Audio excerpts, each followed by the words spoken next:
अस्सलाम वालेकुम dear viewers, कैसे हैं आप? This is professor Mohammad Afzal. आप लोग देख रहे हैं मेरा YouTube channel. You people are welcome to my YouTube channel. Viewers, सबसे पहले सब्सक्राइब कर दें भैया, आप लोग बड़े कंजूस हैं। आप लोग सब्सक्राइब नहीं करते, बेल आइकन प्रेस करके और नोटिफिकेशन पे क्लिक नहीं करते। सबसे पहले करें इसको, फिर आगे वीडियो चलेगी। मैं उस्मान मैं नहीं, तुम सब्सक्रिप्शन दे मुझे कर दो यार। क्या करते हो आप लोग? बहुत कंजूस हो यार, महा कंजूस हो, यकीन करें बहुत ही कंजूस हो आप। चलें, मैं क्या कह सकता हूँ यार। चलें, थैंक यू वेरी मच। आगे चलते हैं हम अपने लेक्चर की तरफ। व्यूअर्स, आज का हमारा जो टॉपिक है वो फर्स्ट ईयर का एक टॉपिक है, आइसोमॉर्फिज्म। हम basically properties of crystalline solids पढ़ रहे हैं, तो उसमें हम आइसोमॉर्फिज्म आज डिस्कस करेंगे। तो व्यूअर्स, जब आइसोमॉर्फिज्म की बात करते हैं तो आइसोमॉर्फिज्म, कभी आपने लफ्ज जुड़वा सुना? जुड़वा, ट्विंस, आइडेंटिकल ट्विंस सुना है? जुड़वा मूवी भी देखी होगी, सलमान खान की मूवी है। उसके बाद वो जो क्या नाम है हमारा जो हीरो है, बड़ा शरारती सा, मुझे उसका नाम ही भूल गया। एनीवे, आपको तो पता ही होगा उसका नाम क्या है। तो उसकी जो है मूवी, उसकी भी जुड़वा मूवी आ चुकी हुई है, तो वो भी बड़ी ज़बरदस्त मूवी थी। तो अब उसमें होता क्या है, एक ही शक्ल के दो लोग होते हैं, उनकी प्रॉपर्टीज डिफरेंट होती हैं। Same is the phenomena here isomorphism में भी। तो सबसे पहले तो मैं इसका मतलब लिख देता हूँ गाइस। इसका मतलब बनेगा जुड़वा, ट्विंस। ट्विंस, आइडेंटिकल ट्विंस यानी कि जुड़वा, एक जैसे। तो हम इन दो लफ्जों का मतलब भी देख लेते हैं, आइसो एंड मॉर्फ। आइसो का मतलब होता है सेम, मॉर्फ का मतलब होता है क्रिस्टलाइन फॉर्म, क्रिस्टलाइन शेप या क्रिस्टलाइन फॉर्म। तो व्यूअर्स, आइसोमॉर्फिज्म फिर एक ऐसा फिनोमेना है जिसके अंदर कोई भी क्रिस्टलाइन सॉलिड, कोई से दो क्रिस्टलाइन सॉलिड एक जैसी क्रिस्टलाइन फॉर्म शो करते हैं। इसको हम नाम देते हैं आइसोमॉर्फिज्म का। इसका मतलब ये हुआ कि जो कंपाउंड्स होते हैं वो भी बड़े कमीने होते हैं ना, वो भी जुड़वा बिहेवियर शो करते हैं, ठीक है, वो भी आपस में जुड़वा होते हैं। तो गाइस, हम यहाँ बात करते हैं इसकी डेफिनेशन की। तो इसकी डेफिनेशन बुक में भी लिखी हुई है, मैं भी लिखवा देता हूँ। इसकी डेफिनेशन बड़ी सिंपल है कि when,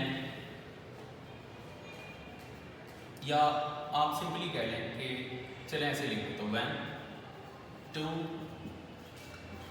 crystalline solids, crystalline solids show, ये शो करते हैं same crystalline form,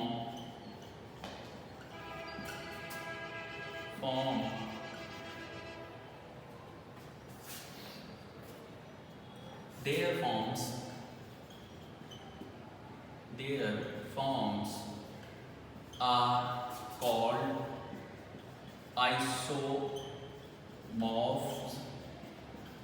to each other,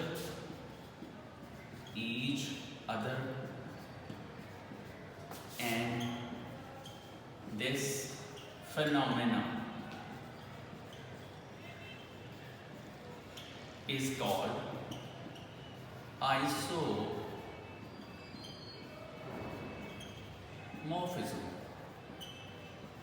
guys, यहां मैंने वर्ड फिनोमेना लिखा है।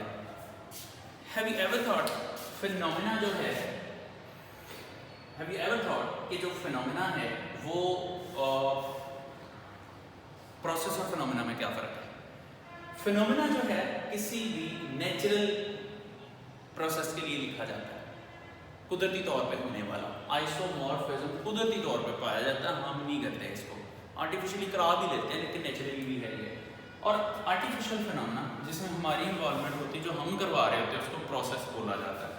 तो व्यूअर्स, अब देखें, आइसोमॉर्फिज्म का मतलब क्लियर हो गया, उसकी डेफिनेशन क्लियर होगी। फिर इसकी जो डेफिनेशन के नीचे जो सेकंड पैराग्राफ लिखा हुआ है, सेकंड पैराग्राफ जो है, बल्कि फर्स्ट पैराग्राफ की आखिरी लाइन में लिखा है कि ये जो आइसोमॉर्फ्स होते हैं ना, ये एक दूसरे से डिफर करते हैं इनके बेस ऑफ कॉम्बिनेशन पे, मतलब ये बने किस तरह से होते हैं, तो उस बेस पे ये डिफर करते हैं। ये वाली बात को आपने हाईलाइट कर लेना है, पॉसिबल है मल्टीपल चॉइस में आ जाए। तो गाइस, अब उसके बाद आगे हम बात करते हैं कि जो आइसोमॉर्फ्स होते हैं, बेसिकली दो कंपाउंड्स होते हैं, उनका स्ट्रक्चर सेम होता है। तो जो आइसोमॉर्फ्स होते हैं उनकी physical as well as chemical properties quite different होती हैं। हम लिखेंगे isomorphs have same crystalline form,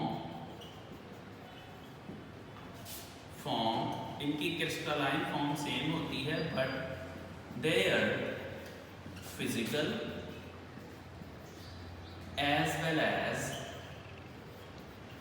as well as chemical properties are quite different from each other। इनकी जो प्रॉपर्टीज होती हैं डिफरेंट होती हैं from each other, एक दूसरे से बिल्कुल डिफरेंट होती है। और इसकी रीज़न भी वही है कि इनके केमिकल कॉम्बिनेशन के वेज बिल्कुल डिफरेंट होते हैं। तो एनीवे ये बात मल्टीपल चॉइस में भी आ जाती है। आपने अगर इसको as a long question prepare करना है तो उसमें आ जाती है, बिकॉज ये लॉन्ग क्वेश्चन में भी आ जाता है। आपने डेफिनेशन करनी है, आपने ये सारी बात लिखनी है, उसके बाद आगे एग्जाम्पल्स का टेबल बना हुआ है। व्यूवर्स आपने एग्जाम्पल का टेबल भी करना है, अगर आप अपनी टेक्स्ट बुक से देखें और उसमें कई जगहों पे DO लिखा हुआ है। अक्सर बच्चों को उसका मतलब नहीं पता होता। भाई डू का मतलब होता है कि इससे ऊपर वाली ही बात नीचे पेस्ट कर देनी है आपने। फॉर एग्जांपल अगर ऊपर ऑर्थोरोम्बिक लिखा है तो नीचे डू लिखा होता है, इसका मतलब नीचे भी ऑर्थोरोम्बिक ही आना है। तो ये नोट कर लें आप लोग। अच्छा, इसमें मैं एग्जांपल्स देता हूँ इसकी ना। आपने तो बेसिकली जो टेबल बना है वो सारी एग्जांपल्स करनी है, लेकिन मैं यहाँ अ फ्यू एग्जांपल्स, 2 एग्जांपल्स को एक्सप्लेन करूँगा। यहाँ पर जो वेरी फर्स्ट एग्जांपल आती है वो 2 कंपाउंड्स की आती है। First of them is NaNO3 NaNO3 और साथ में व्यूअर्स इसकी जो एग्जांपल आती है that is KNO3 potassium nitrate and sodium nitrate. Viewers हम इन दोनों की बात करते हैं, इन दोनों की एटॉमिक रेशो देखें। इसको देखें, इनमें से एक सोडियम है, एक नाइट्रोजन और 3 ऑक्सीजन हैं। मतलब एटॉमिक रेशो जो आती है 1:1:3 आती है। एंड व्यूअर्स इसको देखिए, इसमें भी एक पोटेशियम है, एक नाइट्रोजन और 3 ऑक्सीजन हैं, 1:1:3। तो एटॉमिक रेशो सेम हो गई। तो इन दोनों की जो स्ट्रक्चर होती है वो रोम्बोहेड्रल स्ट्रक्चर होती है। Both of them show rhombohedral structure, दोनों की रोम्बोहेड्रल स्ट्रक्चर होती है। और व्यूअर्स यहाँ पर मैं लिख देता हूँ डू, इसका मतलब है इसकी भी ऊपर वाली ही स्ट्रक्चर होती है। चलें जी, अब मैं थोड़ा सा बता भी दूँ आपको कि रोम्बोहेड्रल स्ट्रक्चर कैसी होती है। तो बड़ी आसान सी बात है, अभी मैंने रोम्बोहेड्रल स्ट्रक्चर बनाई भी थी आपके सामने, जो मैंने नीडल शेप कही थी। तो देख लें, मैं एक दफ़ा फिर बना देता हूँ। ये रोम्बोहेड्रल ज्योमेट्री होती है।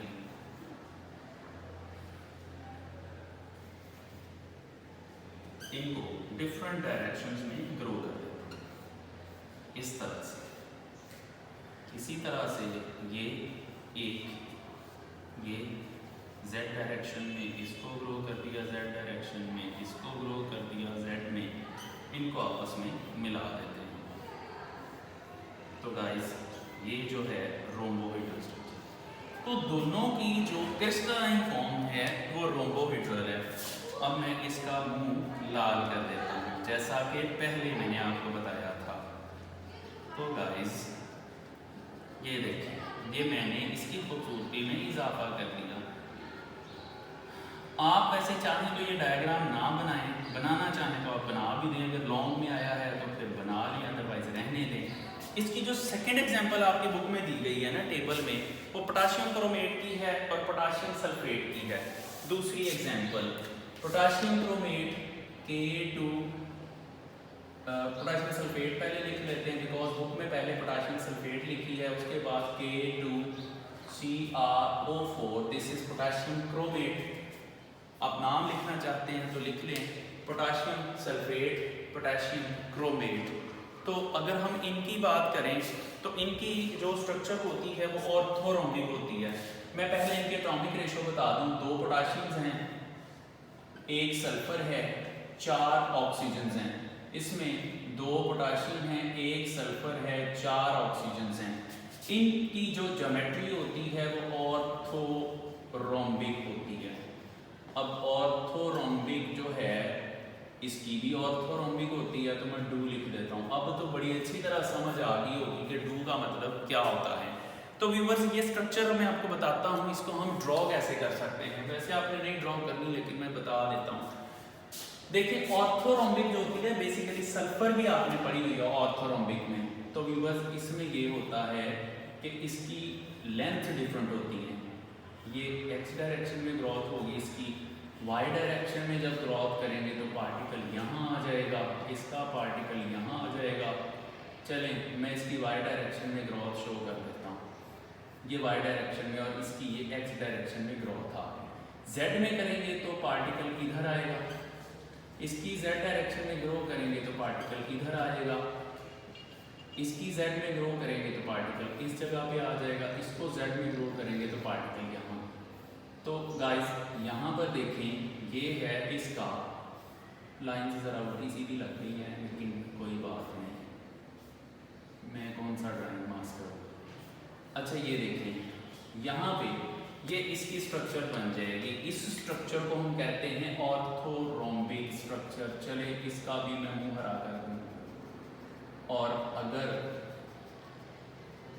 मैं इस स्ट्रक्चर की मज़ीद खूबसूरती में इजाफा करूँ तो मैं ये बता दूँगा कि इसकी फ्रंट साइड पे आने वाली डायरेक्शन कौन सी है, मतलब जो फेस आपकी तरफ आ रहा है, दैट इज़ जो फेस आपकी तरफ आ रहा है, ये वाला, ये फेस है जो आपकी तरफ आ रहा है। चलिए मैं ज़रा सा इसको हाईलाइट कर देता हूँ। ये वो फेस है जो आपकी डायरेक्शन में है, लुक एट दिस, ये वो फेस है जो आपकी डायरेक्शन में। मेरा मार्कर ही शहीद हो गया बेचारा। चलें कोई बात नहीं। आखिरी बात इसमें है क्लास के टेबल के बिल्कुल नीचे आयंस की भी एग्जांपल दी गई है, तो एग्जांपल इंक्लूडिंग आयंस। अब आयंस की एग्जांपल्स देख लें, 2 एग्जांपल्स दी गई हैं, वो भी आप लिखेंगे अगर ये लॉन्ग क्वेश्चन में आता है। तो आयंस में भी ये फिनोमेना होता है। अब आयंस में जो पहली एग्जांपल है वो सल्फेट एंड क्रोमेट की है। सल्फेट एंड क्रोमेट की बात कर लें, सल्फेट एंड क्रोमेट, CH से लिखा जाएगा, क्रोमेट। सल्फेट होता है SO4 2- एंड क्रोमेट होता है CrO4 2-। ये देखिए अगर इनका स्ट्रक्चर बनाएं तो अब स्ट्रक्चर इनका बड़ा सिंपल है। इसका स्ट्रक्चर होगा टेट्राहीड्रल, और अगर ये एक दूसरे के आइसोमॉर्फ्स हैं तो फिर इसका भी टेट्राहीड्रल स्ट्रक्चर होना चाहिए। अब टेट्राहीड्रल स्ट्रक्चर बनता कैसे है वो भी आप देख लें। वो बनता है सल्फर सेंटर में आ जाता है। अब इधर ऑक्सीजन आ गई, इधर ऑक्सीजन, इधर ऑक्सीजन, इधर ऑक्सीजन, और इसमें होता ये है कि ऑक्सीजन के साथ, मतलब एक ये ऑक्सीजन सिंगल बॉन्ड के साथ, ये सिंगल बॉन्ड के साथ नेगेटिव चार्ज आ जाएगा, ये डबल बॉन्ड, ये डबल बॉन्ड, इस तरह से जो सल्फर है उसके 6 बॉन्ड भी पूरे हो जाते हैं। और ये स्ट्रक्चर है सल्फेट का, और ये इसका टेट्राहीड्रल स्ट्रक्चर बनेगा। This is called tetrahedral structure. थोड़ी खूबसूरती में कमी आ गई है लेकिन कोई बात नहीं, ये है टेट्राहीड्रल स्ट्रक्चर। क्रोमेट की बात करेंगे तो क्रोमियम होता है दरमियान में, इसी तरह से एक ऑक्सीजन इधर सिंगल बॉन्ड के साथ, एक ऑक्सीजन इधर, इधर डबल बॉन्ड के साथ ऑक्सीजन, इधर भी डबल बॉन्ड के साथ ऑक्सीजन। आई थिंक ये कुछ बेटर बनी है। यहाँ नेगेटिव चार्ज, यहाँ नेगेटिव चार्ज, तो यहाँ पर देख लीजिए इसका टेट्राहीड्रल स्ट्रक्चर बन जाता है। This is called tetrahedral structure. आखिरी बात जो हम आज की करेंगे वो आयंस में एग्जांपल एक और आ जाती है हमारे पास, और वो एग्जांपल है कार्बोनेट एंड नाइट्रेट। कार्बोनेट की बात करते हैं। Carbonate CO3 2- and nitrate NO3 1-। तो ये देखें इनकी जो एग्जांपल्स लेते हैं दोनों की ट्राइगोनल ज्योमेट्री बनेगी। ट्राइगोनल भी कहते हैं इसको, ट्राइएंगुलर भी कहते हैं, एंगुलर, प्लेनर, एक ही प्लेन में होते हैं। चलो मैं दोनों के नीचे ही लिख देता हूँ बिकॉज सेम ज्योमेट्री शो करते हैं। तो दोनों की जब हम स्ट्रक्चर बनाएंगे तो पहले कार्बोनेट को देख लें। कार्बन सेंटर में है, एक ऑक्सीजन डबल बॉन्ड के साथ अटैच है इस कार्बन के साथ, ये डबल बॉन्ड ऑक्सीजन, इधर भी ऑक्सीजन सिंगल बॉन्ड, इधर भी। तो इस ऑक्सीजन पे नेगेटिव, इस पे नेगेटिव चार्ज, तो ये बनती है ट्राइगोनल प्लेनर, तीन कोने इसके और ये एक ही प्लेन में आते हैं। इसी तरह से हम बात करते हैं नाइट्रेट की, तो नाइट्रोजन है सेंटर में, double bond oxygen, double bond oxygen और यहाँ पर ऑक्सीजन नेगेटिव चार्ज, तो ये तो पॉसिबल ही नहीं है। तो यहाँ पर क्या होता है, इस नाइट्रोजन के ऊपर आ जाता है सिंगल बॉन्ड, यहाँ नेगेटिव और यहाँ पॉजिटिव चार्ज आ जाता है, ये दोनों कैंसिल हो जाते हैं, एक नेगेटिव चार्ज इसके ऊपर रह जाता है ऑक्सीजन के ऊपर, जिसकी वजह से NO3 के ऊपर -1 चार्ज है। तो ये ट्राइगोनल प्लेनर ज्योमेट्री जो है वो शो करती है। तो ये इसकी ट्राइगोनल प्लेनर ज्योमेट्री है, ये कार्बोनेट की ट्राइगोनल प्लेनर ज्योमेट्री है, और इनका आपस का एंगल जो है 120 डिग्री का होता है, किसी भी साइड से देख लें। इसका आपस का एंगल 109.4 डिग्री का होता है, इसका भी 5 डिग्री का, तो 109.5 डिग्री का एंगल होता है। तो दिस इज हाउ गाइस, आज हम अपना लेक्चर जो है यहाँ क्लोज करते हैं। इससे आगे वाली जो प्रॉपर्टी है उस प्रॉपर्टी को हम नेक्स्ट डिस्कस करेंगे। तो गाइस एज एवर मैं कहता हूँ ऐसे नहीं जाइएगा, पहले सब्सक्राइब करें, बेल आइकन प्रेस करें, अच्छे वाला कमेंट करें, दोस्तों में इस लिंक को शेयर करें और नोटिफिकेशंस पे क्लिक करें और मेरे लिए अच्छी वाली दुआएं करें और अपना ख्याल रखें। Thank you so much. अल्लाह हाफिज़।